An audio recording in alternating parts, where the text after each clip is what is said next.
Hello friends, my self प्रिया सैनी और मैं आप सभी का अपने चैनल जर्नी ऑफ फेम में बहुत बहुत स्वागत करती हूँ।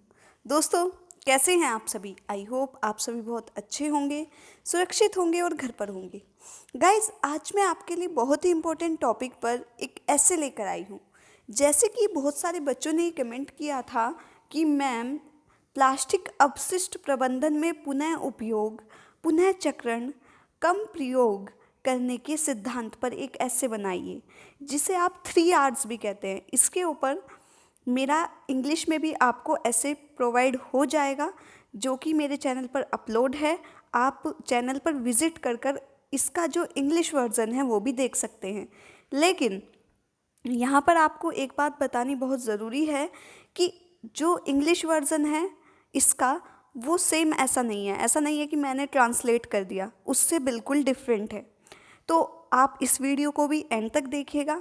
और अगर मेरे द्वारा किए गए ये सारे एफर्ट्स, मेरे द्वारा बनाए गए सारे ऐसे, पोयम, स्लोगन्स आपको पसंद आते हैं, तो प्लीज़ आप सबसे यह विनम्र निवेदन है मेरा कि प्लीज़ मेरे चैनल को सब्सक्राइब करें, वीडियो को लाइक करें और ज़्यादा से ज़्यादा सपोर्ट कर मुझे अपना थोड़ा सा सहयोग दें, थोड़ा सा मोटिवेशन दें।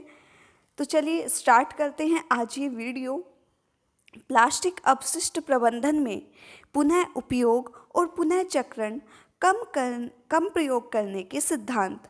तो प्रस्तावना सबसे पहले आप लिखेंगे, प्लास्टिक एक ऐसी सामग्री है जो विघटित नहीं होती है। विघटित मतलब होता है टूटना, छोटे छोटे भागों में टूटना। यह उस राक्षस के समान है जो कि संपूर्ण सृष्टि को नुकसान पहुंचा रहा है। आज जहां भी नज़र घुमाओ वहां रंग बिरंगे पॉलीथीन देखने को मिलते हैं। प्लास्टिक जल, थल, अग्नि किसी के भी द्वारा नष्ट नहीं किया जा सकती है। वर्तमान समय में मनुष्य के दिन की शुरुआत प्लास्टिक के टूथब्रश से होती है तथा संपूर्ण दिन वह प्लास्टिक की भांति भांति प्रकार के उपयोग करता है। मतलब अलग अलग चीज़ों का, प्लास्टिक की जो अलग अलग चीज़ें हैं उनका पूरे दिन यूज़ करता है। कभी प्लास्टिक की बोतल से पानी पीता है, कभी प्लास्टिक के जो थैले हैं उनमें सामान लाता है। तो नॉर्मली जो ह्यूमंस है वो बहुत ज़्यादा प्लास्टिक का यूज़ कर रहा है।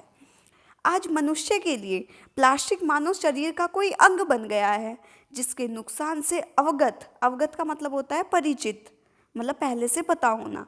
तो जिसके नुकसान से अवगत होते हुए भी मनुष्य इसे छोड़ नहीं सकता है। प्लास्टिक प्रदूषण आग की भांति फैल रहा है। इसके अत्यधिक उपयोग होने के कारण निम्न वर्णित है। मतलब इसका उपयोग इतना ज़्यादा क्यों हो रहा है?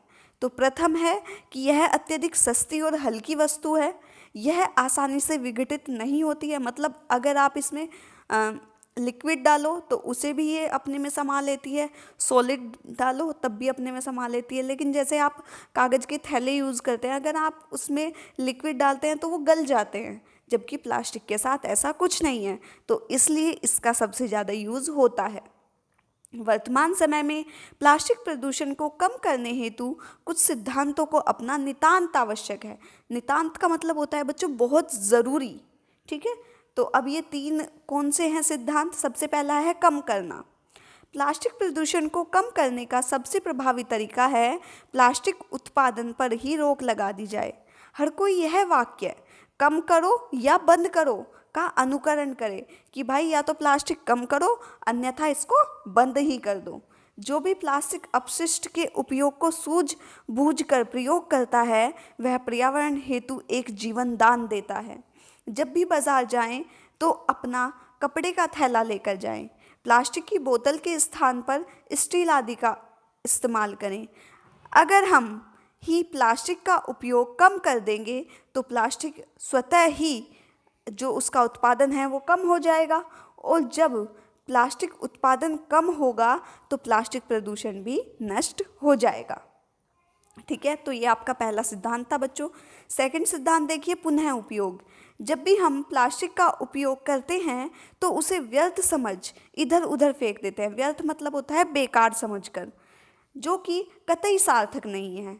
हम यह कोशिश करें कि प्लास्टिक का कम से कम उपयोग करें। साथ ही जो वस्तु एक बार उपयोग हुई है उसका इस्तेमाल दोबारा करें। अब दोबारा कैसे करें? जैसे प्लास्टिक बैग, छोटे कचरे बैग इत्यादि का पुनः उपयोग कर सकते हैं। ऐसा करने से प्लास्टिक के निर्माण की मांग कम हो जाएगी। अब देखिए, आप एक बार कोई चीज़ यूज़ करके फेंक रहे हो, ठीक है, तो दोबारा आप उसे बाज़ार से ख़रीदोगे। लेकिन अगर आपने कोई चीज़ यूज़ की और उसे रख लिया और दोबारा आपने उसी चीज़ को यूज़ कर लिया, तो आपको वो चीज़ खरीदने की ज़रूरत नहीं पड़ेगी। और जब आपको वो चीज़ खरीदने की ज़रूरत नहीं पड़ेगी तो उसका उत्पादन धीरे धीरे खुद ही कम हो जाएगा। तो ये आपका सेकंड सिद्धांत था। दोस्तों, अगर वीडियो पसंद आ रही हो तो प्लीज़ चैनल को सब्सक्राइब करें, वीडियो को लाइक करना ना भूलें और कमेंट बॉक्स में ज़रूर बताएं कि आपको ये ऐसे कैसा लगा है। पुनः चक्रण, प्लास्टिक की जितनी बार हम पुनः उपयोग कर सकते हैं और इसके उपरांत इसे कचरे में फेंकने के बजाय पुनः चक्रण का उपयोग करें। जैसे बेकार हुई प्लास्टिक की बोतल का उपयोग पेड़ उगाने में कर सकते हैं। बची हुई प्लास्टिक का उपयोग किसी हस्तकला या अन्य उपयोगी वस्तु बनाने में किया जा सकता है। तो ये था आपका पुनः चक्रण, जिसे आप रिसाइकलिंग कहते हैं। At last you can write उपसंहार, जिसे आप इंग्लिश में कंक्लूजन कहते हैं। तो ये क्या है? अतः उपयुक्त विवरण के आधार पर हम कह सकते हैं कि प्लास्टिक अपशिष्ट प्रबंधन हेतु हम 3 सिद्धांत प्लास्टिक प्रदूषण को नष्ट करने के रामबाण इलाज हैं। रामबाण मतलब बस यही इलाज है जिसके द्वारा हम इसको जल्द से जल्द ख़त्म कर सकते हैं, जिसके द्वारा प्लास्टिक का सीमित उपयोग कर पर्यावरण को हरियाली का उपहार दिया जा सकता है। मतलब अगर हम जो ये प्लास्टिक प्रदूषण है इसको कम कर दें तो पर्यावरण फिर से हरा भरा बन जाएगा। और जो हमारा मिट्टी प्रदूषण है, वायु प्रदूषण है, धीरे धीरे सभी प्रदूषण की जो जड़ है वो प्लास्टिक है और ये नष्ट हो जाएगा और हर एक प्रदूषण हमारी पृथ्वी से विलुप्त हो जाएगा। गाइज़, ये आपका ऐसे था। और अगर आपको इस ऐसे की PDF चाहिए तो आप हमारे व्हाट्सएप नंबर 9760131277 से जो इसकी PDF है वो केवल 15 रुपये पे कर खरीद सकते हैं। केवल 15 रुपये इसकी फ़ीस रखी गई है। हर एक बच्चा आसानी से इसको ले सकता है, कोई इतना बड़ा अमाउंट नहीं रखा गया है, तो आप इसकी PDF भी खरीद सकते हैं।